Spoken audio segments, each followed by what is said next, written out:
episode number 28, Beth Kates. All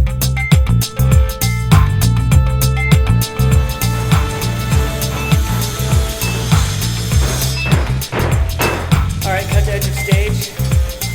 Great. All right, color frost. Check. 1, 2, 3. Check.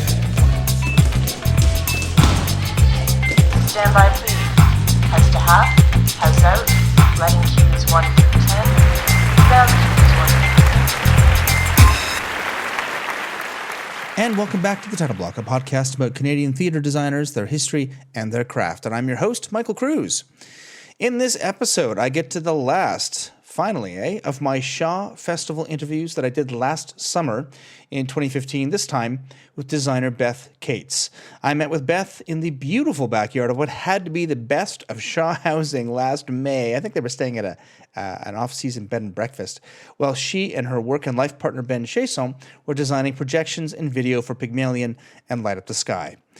Plans are in the works to return to Shaw and get down to Stratford this year to talk with Canada's top designers so I can replenish my recording stock, and I can't wait for that to happen. I'm also interviewing Pat Flood coming up in the next couple weeks from Guelph and trying to get Michael Levine on the show in April. I think that's going to work out. So exciting things are happening here at the Title Block. And I want to thank those of you who have decided to support the show. Thank you so much on patreon.com, and encourage the rest of you to consider helping out with a couple of bucks an episode. It'll really help to ensure that we continue to bring you these types of high-quality interviews and to ensure that special presentations of events like the Bellows continue to be archived. Last week, in fact, I recorded what turned out to be a really interesting discussion about the pitfalls of doing your taxes as a theater artist. Last week, I recorded what turned out to be a really interesting discussion about the pitfalls of doing your taxes as a theater artist, and I'm going to work really hard to get that to you before the filing date deadline in April, probably, in fact, by the end of March. From our discussion on Monday, it sounds like taxes are one of those things that theater artists fret over a lot. It generates a lot of anxiety. I know that I had a lot of anxiety about it, and the discussion is not one to miss. And remember that we are broadcasting those discussions live via Periscope on the web. And if you don't know what that is, then please go to thetitleblock.com to find out how you can join us in April for the next episode of The Bellows. TheTitleBlock.com is also the place where you'll find past episodes, show notes, and pics that will give you some context for the discussions we have here. There's a portfolio page as well that has some work by leading Canadian designers. So that's all for me. All done. Stop chattering. Now, I hope you enjoy my conversation with designer Beth Kates. Beth Kates, welcome to the Title Block. Thank you. We're here in lovely downtown Niagara-On-The-Lake. Not in the office. We're outside, so we can hear the twittering of the birds and the rustling of the squirrels and the plodding of the raccoons. And we have a gopher in our backyard. No way. That's awesome. Don't forget the gopher. Yes, we have the gopher. Don't forget the gopher. and Beth's young son Aaron is here. He's going to be twittering around, so you'll hear him in the background playing about. And we're going to talk to Beth today about her career as a lighting designer, set designer, and more specifically in regards to the Shaw Festival this year, as a video and projection designer. Mm-hmm. So first, let's start about where you trained. You did traditional theater training, or where did you start? I did not. I have no post-secondary education. So I trained by doing shows. And I went to an arts high school, which I think is part of the grounding. My origin story, if you want to call it that, starts way back when I was put into an art class at the age of 7. Does it involve a radioactive spider? It does. That's awesome. I actually have superpowers. They're just not very good ones because I work in theater. So I can't stop light. That's right. I can't stretch cable. I can't do any useful.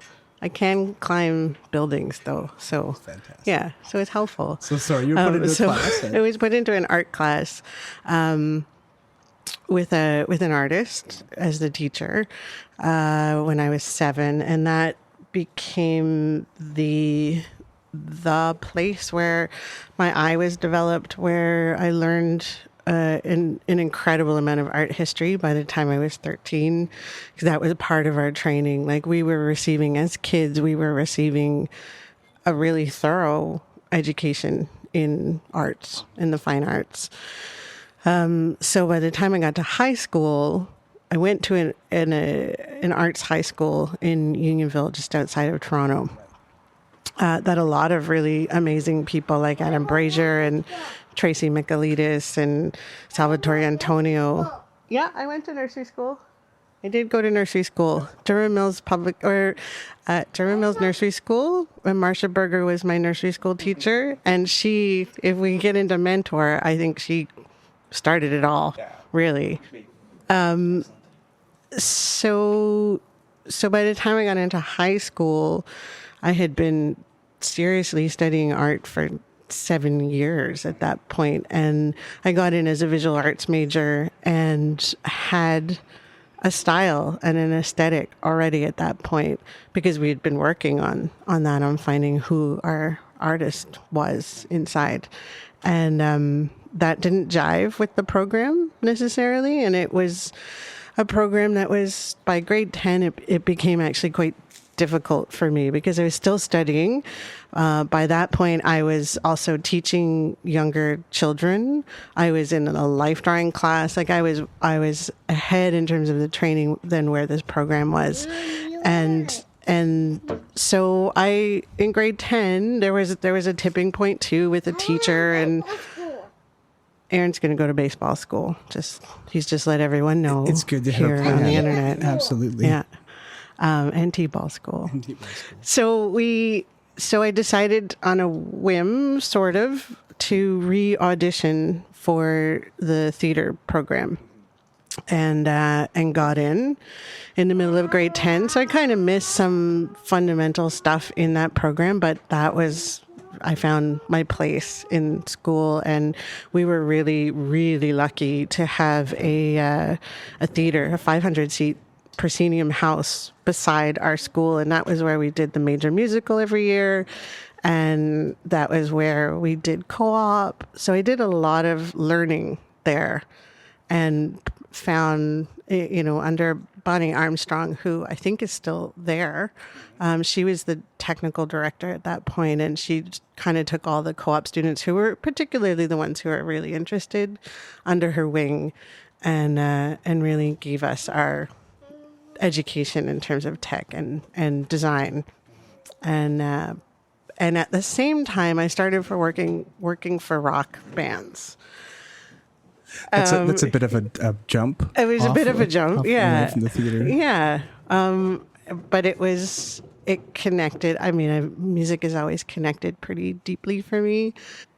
So my best friend was in a band, and I kind of went and hung out, and then decided to teach myself how to use the lighting boards at the different clubs, and that just kind of begot itself, and I ended up working for a whole bunch of bands along the way, and then designed my first professional dance show at 16, and that started a relationship with that it was a little fledgling dance company, of which there were many of in the late 80s, early 90s in Toronto, and did a lot of that. And so by the time I graduated high school, it just felt more appropriate to continue on that path.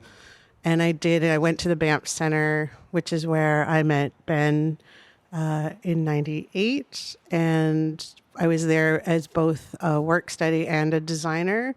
It was a work study under Linda Babbins, who is a great lighting designer. And then I did all the little designs in the club downstairs in the basement, which was a hoot. But that's kind of the extent. I just kept working. I did a couple of assistants positions, but not a lot of that. And that's in part because of something Andrea Lundy said to me once upon a time, that she never went the assistant route for a bunch of personal reasons. And one was that she just saw people getting stuck in those roles as assistant and not being able to move forward, because it's hard. What we do is hard. And it's certainly, I know that a couple people who had come down to the Shaw, I won't name any names, but if the pay is just enough, it's really easy to enter that into that environment and then want to stay there because it's for such an sure. enjoyable place It's to be, right? Absolutely. So it's almost important to. I mean, I don't want to. We should pay assistants enough, absolutely, but there should be a moment where you kind of sour the milk and go, it's time for you to get out there and start doing your own the work. stuff, right? Yeah, absolutely. Yeah. And so the assistantships that I did, one was on Geometry of Miracles with Robert Lepage and Eric Folk, and that was great. But yeah, I stayed away from that. So that's great. So it's not unusual as well. I mean, if it's going to work anywhere, certainly in theater, it's perfectly legitimate, obviously, to not have to worry about going to secondary. I think so, yeah. Doing secondary school education to get that kind of training. I mean, as long as you get the art history and all that stuff, you can do as an autodidact as well and Absolutely. get through experience. So yeah, it's very valuable. Well, I think so, and I think the opportunities. When you like anything, you go to school for it and you learn it. You learn it by book and you learn it maybe by experience in the school, but it's still not the real world. And I mean, as theater designers, as any professional, we're learning all the time too. You learn from each new show. You discover a new technique or a new way of doing things, and when you're first out of school, you have to do all that unlearning too. No, I think the only time I've ever not regretted it, or the only time I've ever thought about, it would be good to have a degree, is looking at educational positions and looking at wanting to teach. And that has started to become quite problematic. It's in certain higher level institutions want you to have those letters. But yeah. After the Banff Center, which is a great place to get your chops. Oh, it's so great. What was your first professional design outside, like after you had sort of fleshed out your training? After the Banff Center, oh, that's a good question. The first one, I did a whole bunch of like little dance shows. Again, because dance was pretty awesome at that point. I also came back from the Banff Center ready to leave Toronto because I had done a lot of the little dance companies and shows in places that are now condos on Spadina. And so I came back ready to leave. So I actually moved to Montreal shortly after coming back from the Banff Center, which is where Ben and I started our relationship in earnest. And so... yeah, the one that comes to mind was actually a show called Music for Contortionist, which has a connection to the Shaw Festival. That's right. Yeah. That was done here as a studio show. It was, yeah. And it was done as a full production at Tarragon Theatre in the Backspace. And Ada Holmes directed it, and Nora McClelland was in it, and Ginny Jacinto was the contortionist, and Evan Turner did the music, so there was a really strong connection with the Shaw Festival. I never got to see it out here, but I designed the lighting for it in Toronto, and that was part of the conversation that I had with Andrea Lundy way back, and she connected Ida and I, and Ida lived in Montreal at the same time too, so I think it all just kind of was a nice little package. But that's the one that sticks out as the first post-Banff show. And were there any shows along the way that you thought were your sort of keynote? Like you did the show and went, this is what I should be doing. Like this is it was an important show for your career, or was it an important show for you to figure out your taste as a designer? Oh, that's a great question. Music for Contortionist is one, for sure. Bigger Than Jesus is another one. And Bigger Than Jesus is kind of a touchstone too, as far as video and the integration and how we learn as video designers and what we had to do as video designers. Can you describe that process for me? Was it the first time you'd used a video in a production? Or? No. I've used video or some form of projection, I think, from the very beginning. Right. A lot of those dance shows had, whether they were TVs or they were active graphic slide projectors, or it was the first complex use of video and use of live cameras. That was what set it apart from anything else, for sure. Yeah, that certainly sounds like I mean, as a lighting designer, you're often called on to do incidental projection stuff in the show, but to have it a part of your kit is rare for any specific designer, at least it had been in the past. Now, obviously, it's becoming a much bigger component of many shows. But it sounds like that was something that was there from the beginning from you, right? That was something that you think about as an easy tool to bring into the Absolutely. the show. And I think that connects back to my training as a visual artist and being able or approaching things as a whole picture. And so seeing the value of that picture. It's not just wallpaper. It's not just a scenic addition. It's not just something to transition. It can actually help you tell the story that you're trying to tell. And while we're on it, I mean, Bigger Than Jesus was a really successful show. Toured all over the place. Started in Toronto. Was it Daniel Brooks? No, Daniel Brooks Daniel directed Brooks. it. And so it went to Edinburgh. It went all over the place, right? It did. Describe the show and tell us what the video component was like in it. Right? Sure. Just give us a background of the synopsis, first of all. Sure. Yes, so Bigger Than Jesus, which was created by Rick Miller, Daniel Brooks, Ben Chaisson, and myself, and was performed by Rick Miller, was originally produced at the Manitoba Theatre Centre in Winnipeg. And A Necessary Angel picked up the ball, and that's how we got around the world. The show, and I think the reason why it's possibly unique or an exception, the show was created from the ground up with the idea that video was an important part. We had all the tools, or we had many of the tools as they were developing the script. So we would develop design ideas. They would then do something that was inspired by that in terms of the script and the story, and they'd bring that to us, and then we'd do something more. And so it was this layering of text, story, image. We knew that we were going to use live camera in it.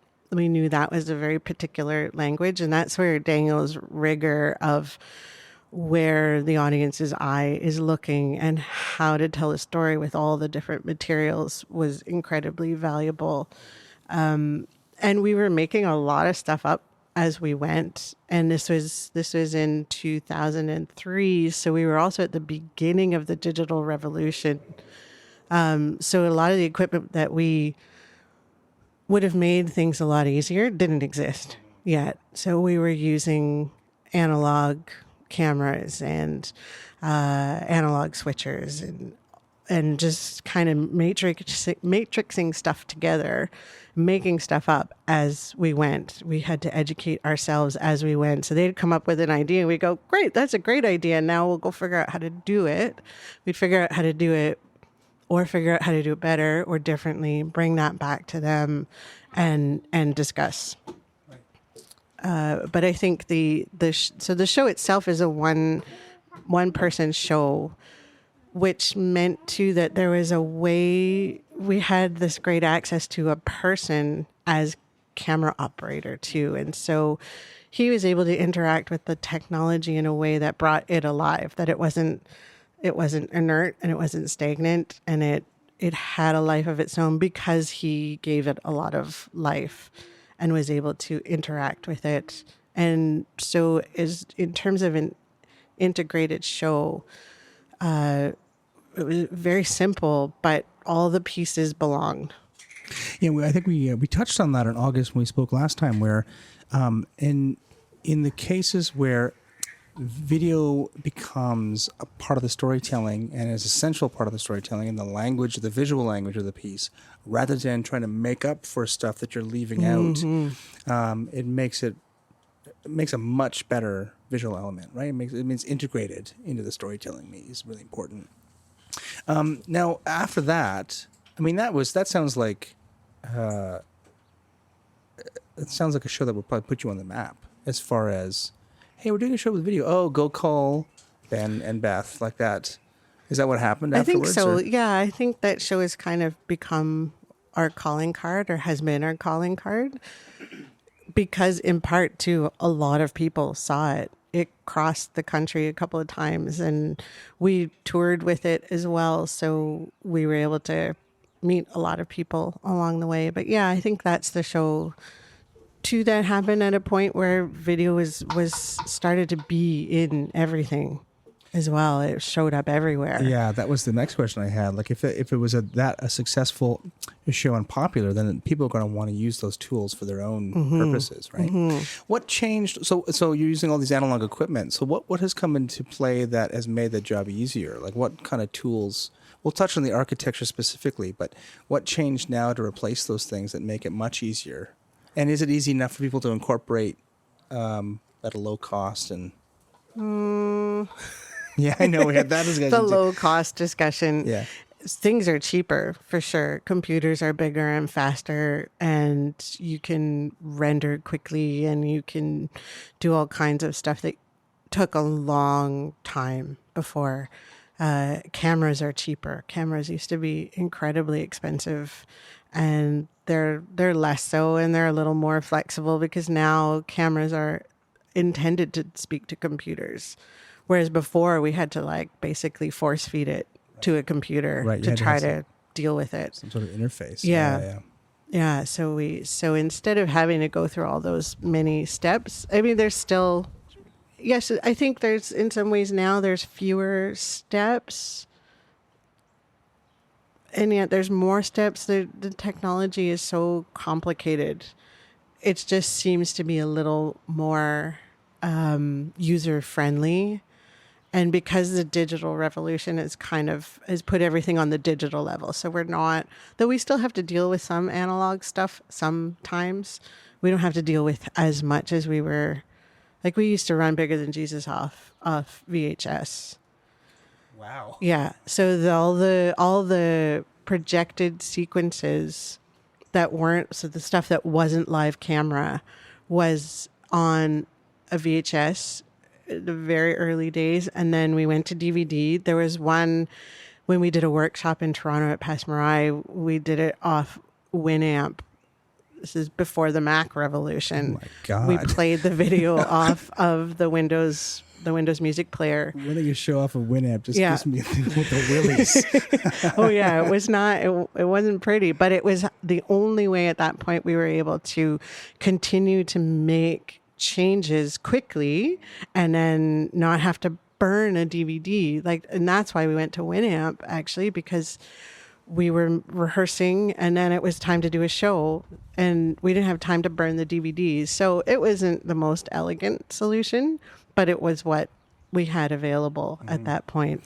And imagine just like any other kind of new technology, once you figure out how to do one thing, people wanted to do 10 more things. So even though it might be easier now to do the things you were doing in 2003, we don't want to do that anymore. We wanted to do these 16 other things, and that makes it more complex and drives the technology forward. Absolutely. Right? Yeah. And because those revolutions that we've all experienced, so we have these, full high-res movies in our pockets, and so that's pushed filmmaking. Things have pushed filmmaking, and so now our visual language has changed so much in the last 10 years that the expectations from audiences, from directors, from producers, from writers has changed. Yeah, for sure.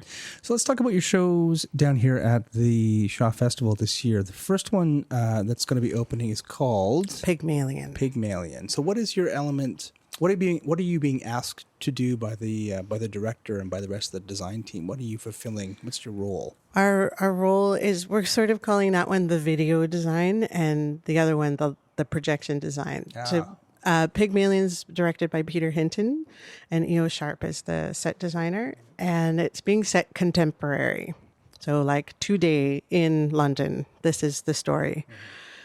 So screens have become a big part of Professor Higgins's lab, essentially. So he still holds the same position, but it's a contemporary version of that position. So the idea, and in terms of vocal training now, cameras and projection and screens are used all the time because you're filming the human head and they use x-rays. And so Peter was really interested in that and in the idea that Higgins would have an iPhone and an iPad and a laptop and another computer and a spectrogram analyzer and all of those tools at the ready. So his space is very technical and very modern. So we're doing a bunch of stuff with live camera, with a spectrogram analyzer, a real-time one, while also trying to be artful about it. So there are very real, very sort of benign things like a Skype conversation, all these things that are part of our world, a television, flipping through the channels, things like that we all interface with every day that are being incorporated for the stage. Instead of a fireplace, he has a television in the fireplace so that he can show his students, his pupils, the people he's coaching, what they look like all the time, which is really interesting. And then there's a large rear projection screen that's upstage of everything that is really just there for us, because of the scale of the set design, that will really just be artful backgrounds, but things to give it a life, because time of day and time of season is quite important in the show in tracking the story. So we move from a late winter afternoon into spring, and it just sort of helps to add a bit of life all the way upstage. And then there's sorry. Oh no, go ahead. Sorry. There's one more element, and there's two more elements. There's a reality TV show that's part of the story. And so there's that live camera work that's also happening. And then there's this scrim.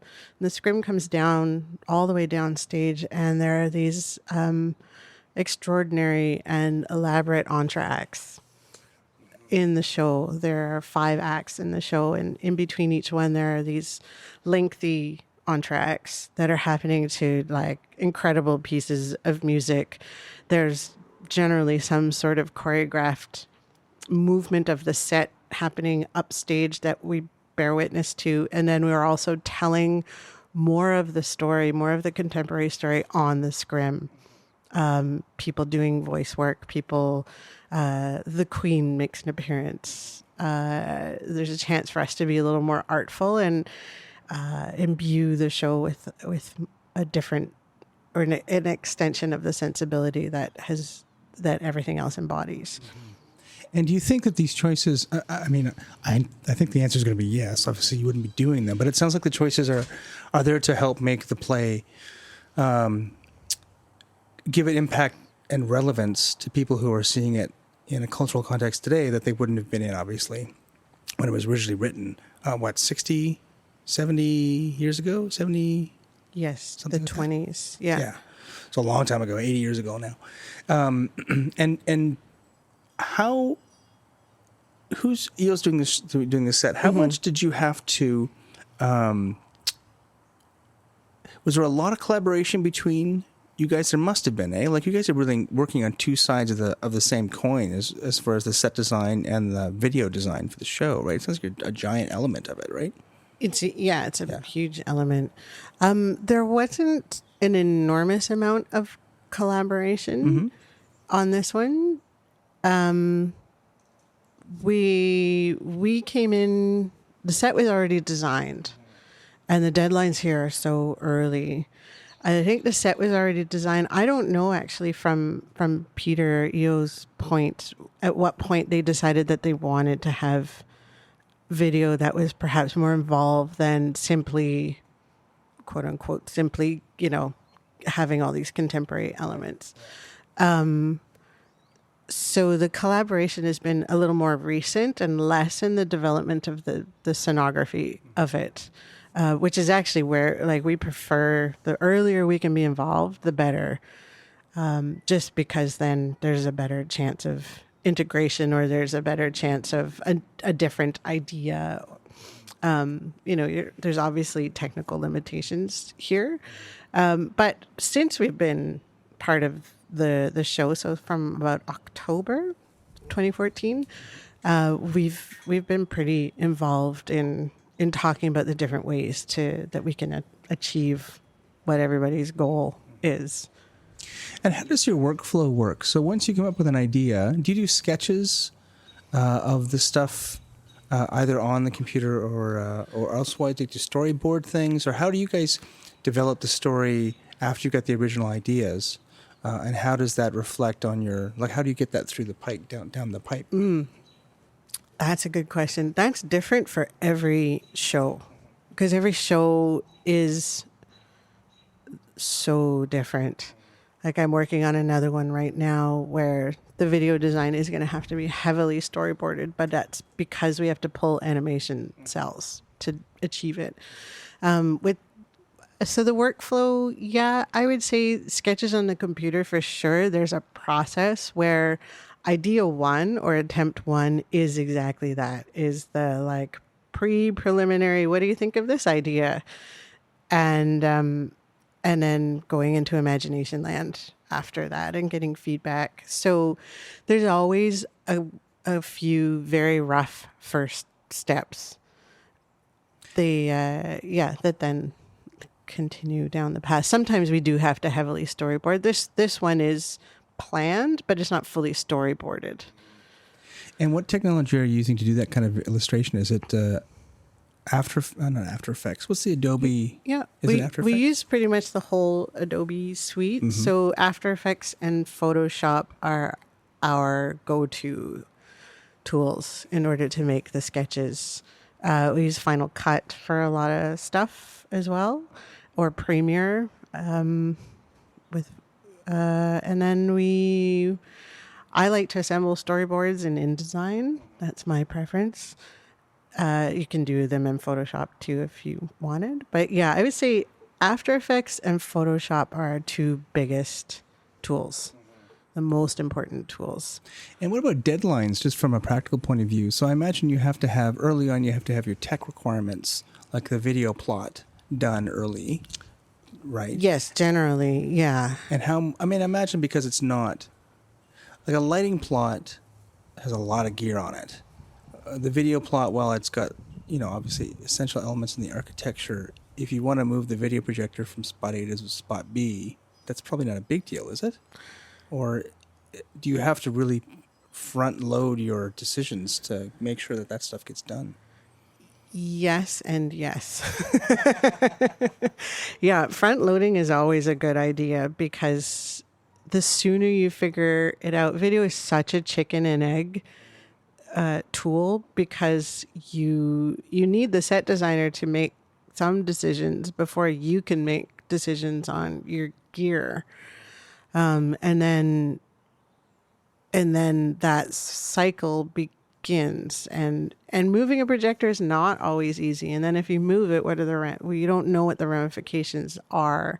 There's lensing, and then cabling, and then hanging positions, and now it has to hang upside down, and we don't have the mount for that. And so you really want to do as much homework on that stuff. So it's kind of like doing a lighting plot, because you have to do a lot of photometric and geometry kind of work.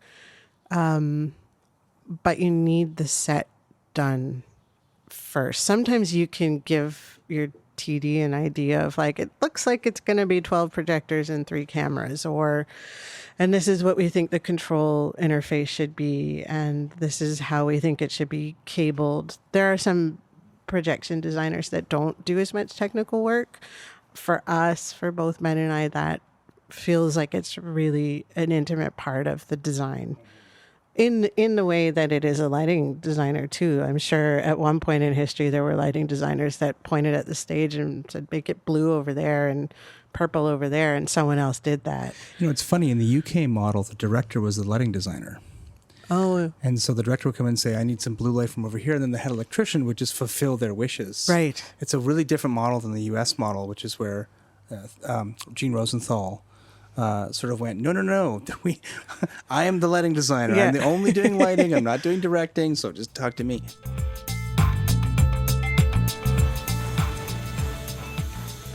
Hi there. I'm interrupting briefly to thank those 8 of you. Yes, 8. And I think I know all of you personally who have supported the title block on patreon.com. I'm really enjoying doing the show, and I'm not going to stop while I have the time, but it does cost a bit to do the show between equipment and web hosting, not to mention extra mic rentals to ensure that special events like the Bellows sound as best as I can make them. So I'm asking that you help out to cover those costs and helping to continue to capture the story of Canadian theatre design. Go to patreon.com/the Title Block Podcast and donate a couple of bucks an episode. It really helps. Now, back to my interview with designer Beth Kates. When you guys collaborate, you and Ben, how do you guys divvy up the work? Is it really, do you guys just do does it always cross over and say, I'll do that task, I'll do that task? Or does one do one sort of set of tasks and the other does the other? It crosses over for sure. Ben has had a little more opportunity to learn more about After Effects. So he tends to start with that, whereas I've been working with Photoshop for 20 years now. And so I can Photoshop the heck out of anything. But I can do After Effects too. So yeah, those tasks tend to flow. I would say he's heavier on the After Effects and I'm heavier on the Photoshop. And then once it gets into the theater, it really depends on the nature of the project. Sometimes it makes more sense for him to be the lead. Like Ben is basically the lead designer on Light Up the Sky, which is our second show at Shaw this year. And that has in part to do with scheduling and in part it just made sense. And Pygmalion is pretty shared, I think. It's pretty even. We'll see what happens once we get into the theater. Just because just the nature of our personalities, I tend to really like getting into it with directors and Ben really likes getting into it with the computer. And so, which is great, like as a team, that's why we work as a team, because we have these complementary skills that allow us to then, I think we do end up being able to do a little more. We were 2 people. Hopefully we can do more than one person. I hope so too. Now certainly in set design and costume design, somebody else is realizing your ideas. Mm-hmm. But you guys are pretty much responsible for your own. Yes. Like when you come up with an idea, you go, well, I'm the person who's going to have to do that. So I better not choose something that's too giant because I only have this much time. Do you ever work with other collaborators? Like, do you ever have, I guess you guys don't need to. You're tech heavy enough. You don't have to bring in somebody to say, could you go figure out the angles and the lensing and the gear? All of that we can do ourselves. Yeah. Where we start to get into, wouldn't it be nice if is animators, people who are dedicated animators, we can do rudimentary animation, but we can't do true animation. So we have worked with animators before on a couple of really key things, because that always comes back to budget. And so if our idea gets too big, then we better be able to pay for it out of something. Cinematographers would also be nice to work with sometimes.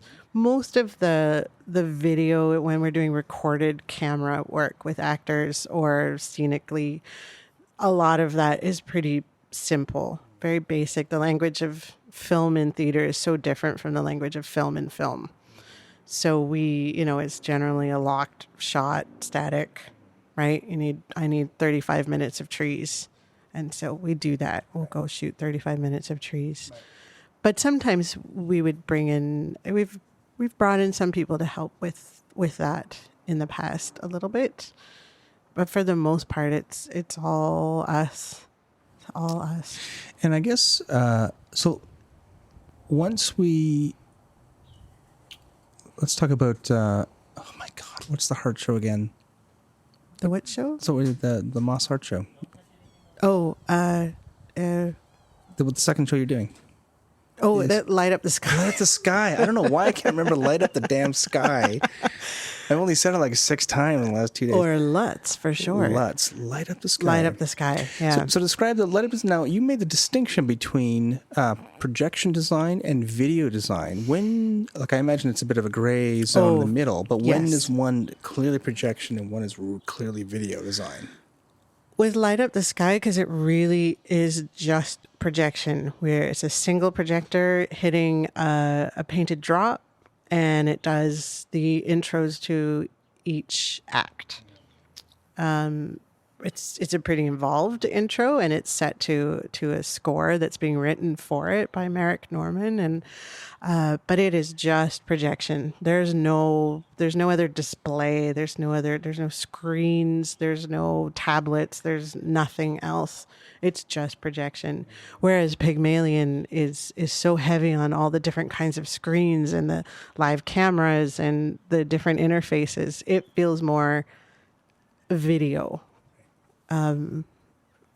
Yeah, there seems to be a real distinction between the two. That makes sense. Okay, let's talk about architecture. So we know that you use the Adobe Suite for most of the creative work. Mm-hmm. What do you output to? Is it MPEG? What is the format? It depends on if we're doing QLab or Watchout. So it's M4V or H.264. There's different codecs for each control system. Right. Which one do you prefer? Like, do they both run? Do they both accept MIDI or SMPTE? Mm-hmm. Will they accept? QLab will accept DMX goes as well, will it not? Or is that not? No, I don't probably know. Not. If you're not actually. using it, it's probably a bad idea. We haven't. We've used it. We've done MIDI show control. Yeah. There must be DMX. I try to stay away from QLab. With all due respect to Figure 53, yes, who are a fantastic group of people, I have not had an opportunity to use DMX in QLab. Mm-hmm. Ben would know. That's okay, though. But so MIDI is your go-to. MIDI show control. Yeah, we do MIDI protocol. show control. Yep. Yeah. Yeah. And you obviously prefer Watchout. Yes. Yeah. Prefer Watchout. So describe, is it strictly video control, Watchout, or does it do other control? Watchout has a great deal of functionality in terms of the ability to manipulate video.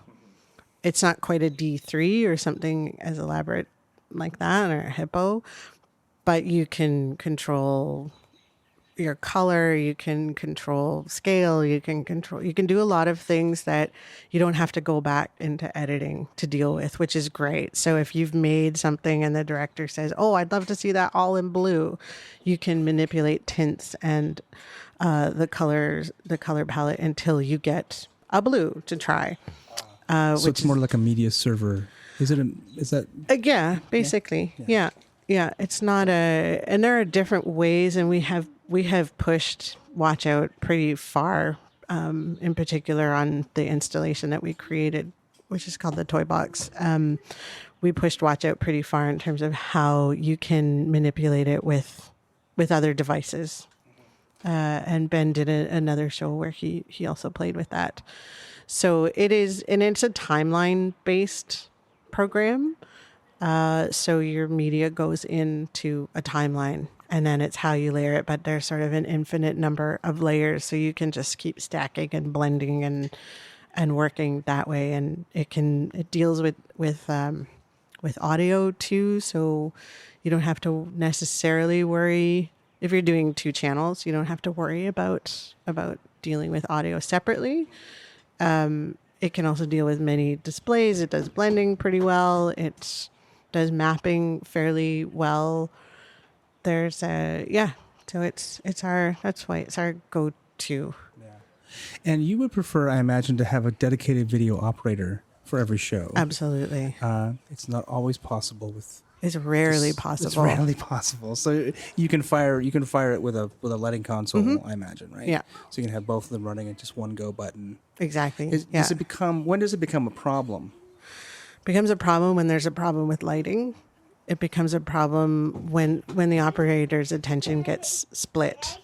Here at the Shaw Festival, it is MIDI show control. And so the lighting operator is firing the video cues. But when something goes wrong on either end, they have to then deal with one of the two.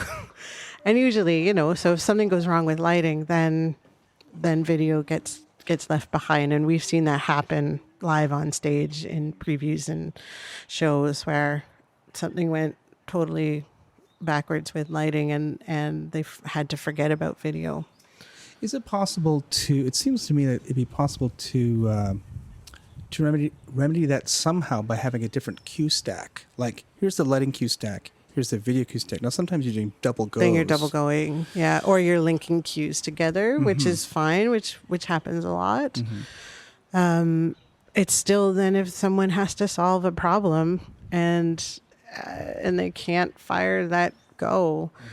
Or if something goes wrong with video and the two have been married into the lighting department and the lighting op doesn't necessarily know how to deal with a problem with video, with another kind of a problem. Yeah. I remember we're having the same discussion when Mini Show Control first came out, and we're discussing problems with running rigging on lighting consoles, right? So you back up that cue, and some drops are flying and things are coming in and people are getting hit in the head, so you don't want to mix those two. You don't want to mix the two. Yeah. I imagine it's the same thing with video. You do not want to go back and have to re-cue things.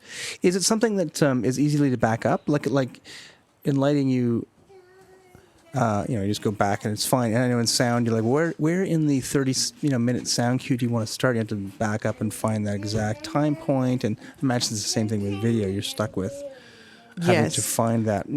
Find that exact point. Yeah. And sometimes there are things that we have that are looping.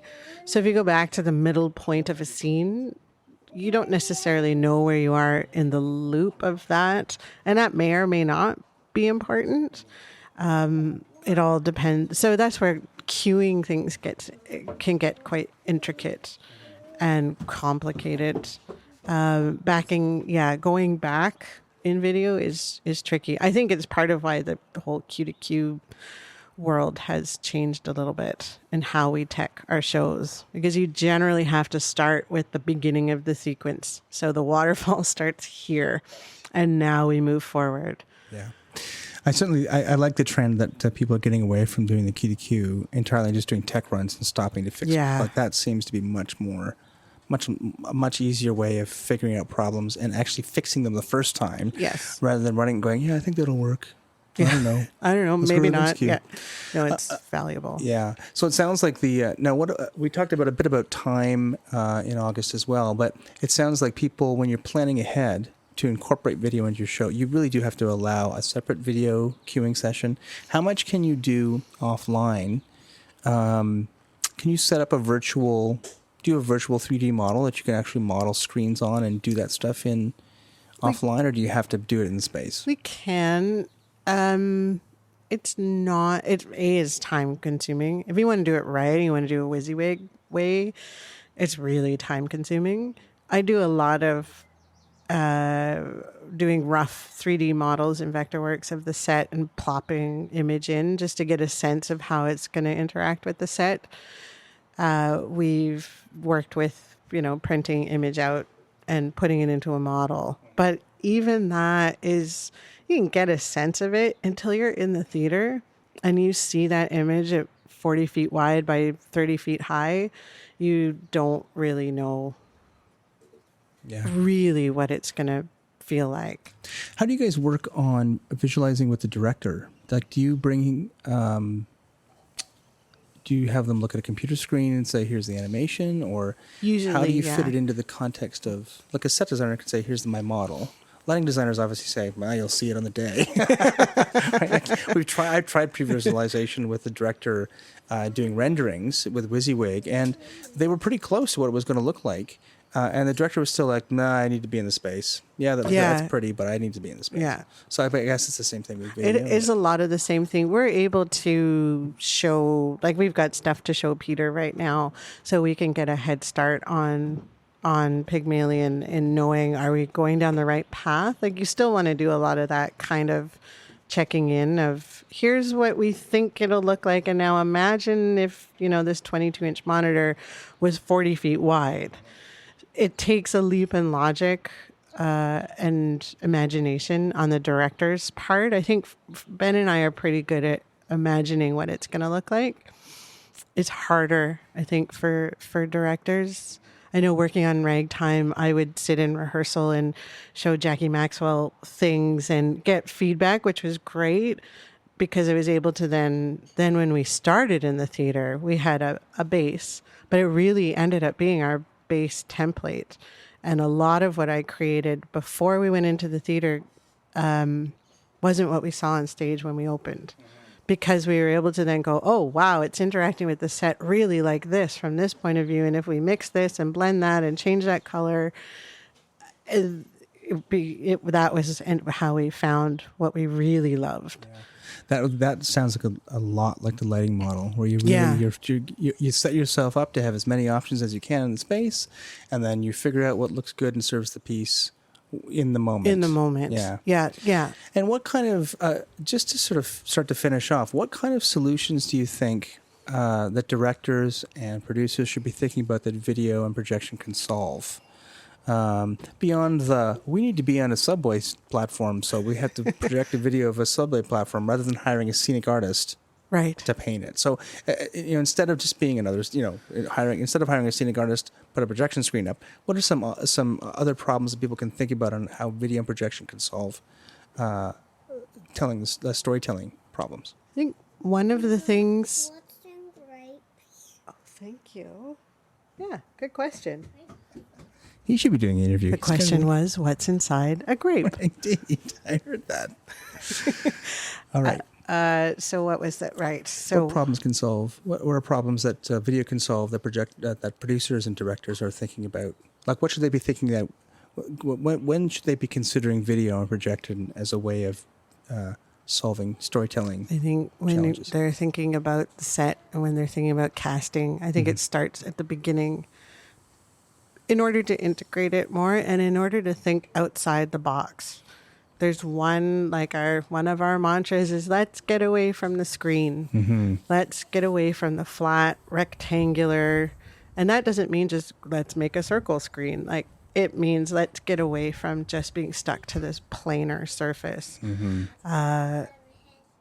And remember that anything that stops light will stop a projector too. That seems pretty obvious, but people have to think about it, right? The number of times we've gotten the question, well, this wall is gray, can we project onto it? Or there's wallpaper on this, can we project onto that? And of course you can. It just then alters the fidelity of your image potentially or not at all. Can you project onto texture? Of course you can. You can project onto basically anything. So in terms of the problems that it can solve, I think there are, in the way that the imaginative directors have taken scenography to an incredible level beyond flats and cut drops flying in. It's thinking about video and projection in the same way. How can we use it differently? How can we tell a different story with it? How can I flesh out the story that I want to tell with image? And because we see how effective image is in film all of the time, and our lives are so visual now, we're seeing stuff all of the time. So it's thinking about how to solve your problem in a different way. If you do need to go from King's Cross Station to the moon and back over to Niagara Falls or wherever you need to go, there are different ways that video can support that, not just as a scenic element. There are ways to tell a story where it's not just blowing up the actor's face really big, or maybe that is the solution. Maybe replacing actors with filmed actors, although I don't think that's always the solution. But it is one way to solve the problem because you can transform an actor in a way on film that you can't necessarily on stage. You could put them somewhere else. It's getting outside the box and thinking away from the screen and thinking about it from the beginning. And not every play needs projection. In the same way, not every play needs set, or not every play needs 500 lights. Some need 20, some need 1,000. I think there are things with the rise and fidelity of our projectors and our ability to create incredible and really striking image on stage, it's a bit of a wormhole for a lot of directors too, because you don't know how far you can go. And the language isn't necessarily there yet to communicate, I want to go this far, or I don't want to go that far, or I want it everywhere, or I want it nowhere. Is it reasonable for people to expect to have video in the rehearsal space to figure out how it can help? I think it's very reasonable. Yeah. On different scales for sure, but I'm about to enter into a project where we're going to need it in the rehearsal hall, and that's already been identified. Kim Collier who works with video an enormous amount, identified that we're going to need it in the rehearsal hall, just in terms of the actors interacting with things. We're going to have a live camera, things like that. I think it's really valuable and really helps integrate it. We also always forget that the actor likes to know what's going on around them.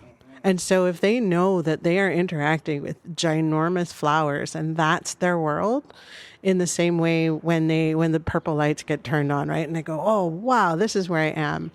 It adds to the level of integration and the level of information. I've had so many performers come to me and say, I was able to step outside and see what I'm in. And now I have all that information and I can take that and run with it. And that's really exciting for me. So is it helpful as well when you've got projection? I've got so many questions. When you've got video on stage, is it helpful to have a monitor so people can see what's going on from the front? Like it looks like you'd have a sound fold back. You have the same kind of thing so they can situate themselves correctly in relation to it. It certainly can be, yeah. If things are really precise, it's really valuable. We've run into it a couple of times where it would have been great to have a monitor. We sort of incorporated that into Bigger Than Jesus at one point because there were very, very precise points that Rick had to hit. And one of it was just by nature of the camera having its own display. And so we used that as the fold back video monitor for him. But yeah, it can be very useful. Okay, so I think we've covered a lot of the theatrical, kind of traditional theatrical themes that you work with. But tell us about the Toy Box and Playground Studios and how you developed that and why and what kind of what is the story it's telling.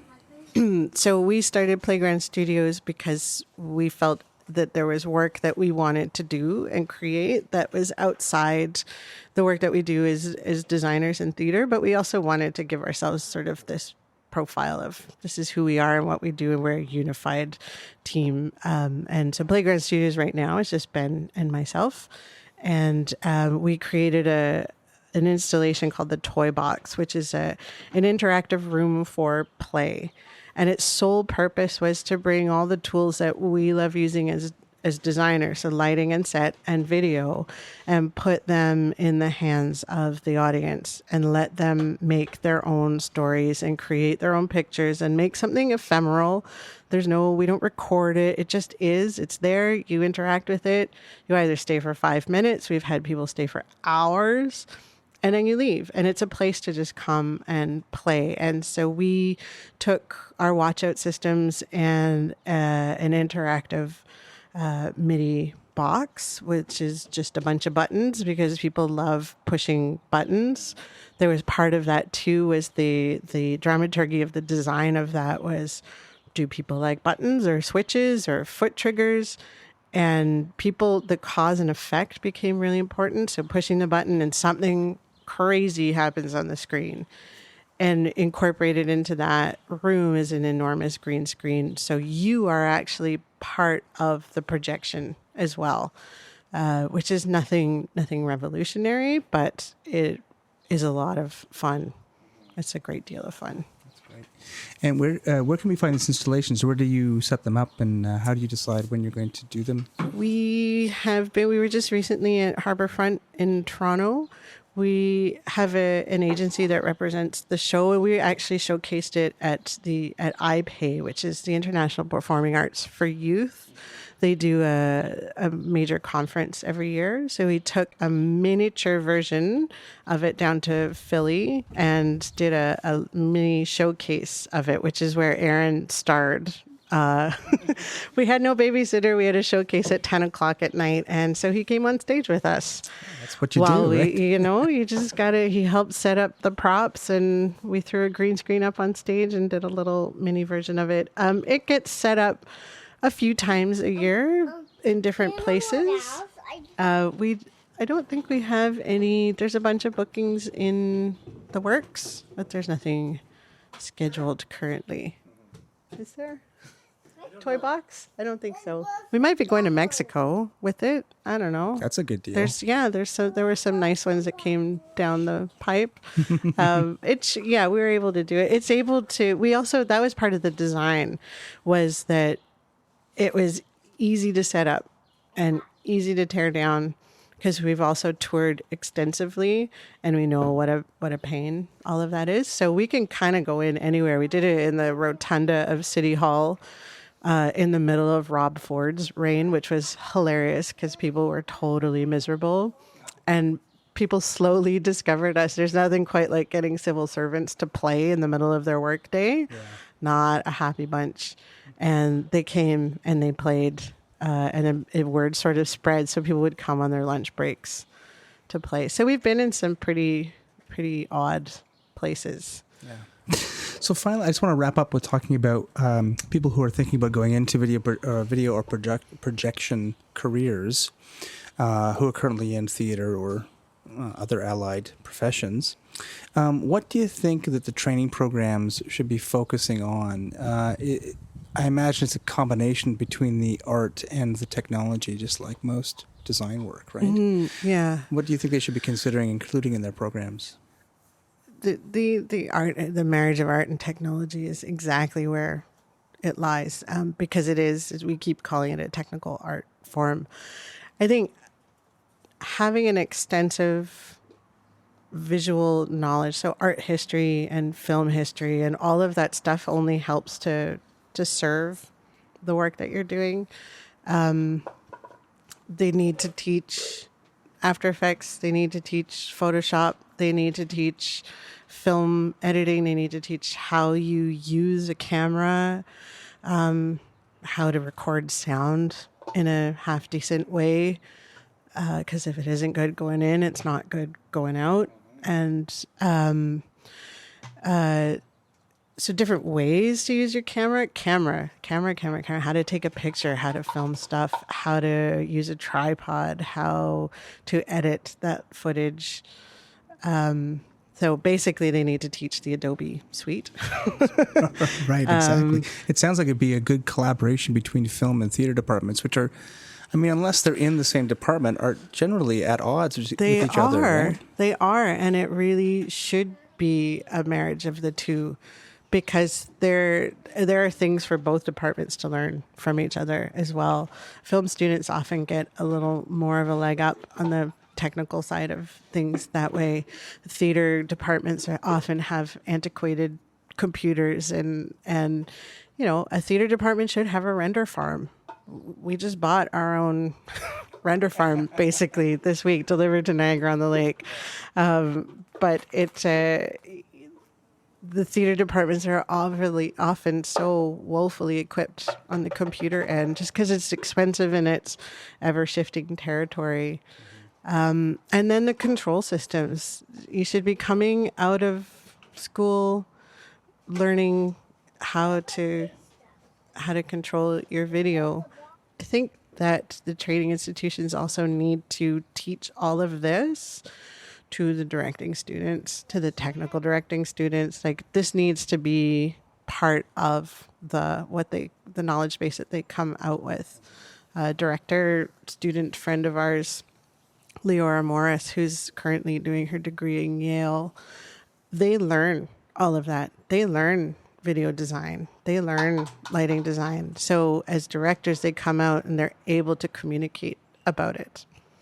That's interesting. I wonder, it strikes me that I don't think I know any directors who've gone to, usually it's an MFA program in Canada, that they've actually discussed that. They want to work with designers, but they haven't actually done their own design courses. It's so valuable. Yeah. So valuable. Because it's all a discussion, right? And we've had those discussions with directors where we're like, are you insane? Like, that's not possible. You're talking about 500 extras. You're talking about a crane shot. You're talking about something that isn't actually possible on Earth. Or you're talking about Pixar. Which is all fine. Like, it's great to blue sky and dream, but there's the reality of what we're all capable of doing too. And just that sort of, if we can all meet on the same, on a similar level or a common level, the common bit of knowledge. I think it's complex to teach in school because there are so many components. But like lighting, if you know the difference between a 26 degree and a 50 degree, learning those basics too is incredibly important. And that is starting to happen. Yeah. Ben, do you want to All right. chime in? No. He doesn't want to talk to me. Ben doesn't want to talk to... That's fine. Well, why don't we leave it there then? I think that's a great start. Good luck with stuff at the show. Thank you. Thanks for joining us here in Niagara-On-The-Lake. Oh, I'm glad we could host you on our sunlit patio. Perfect.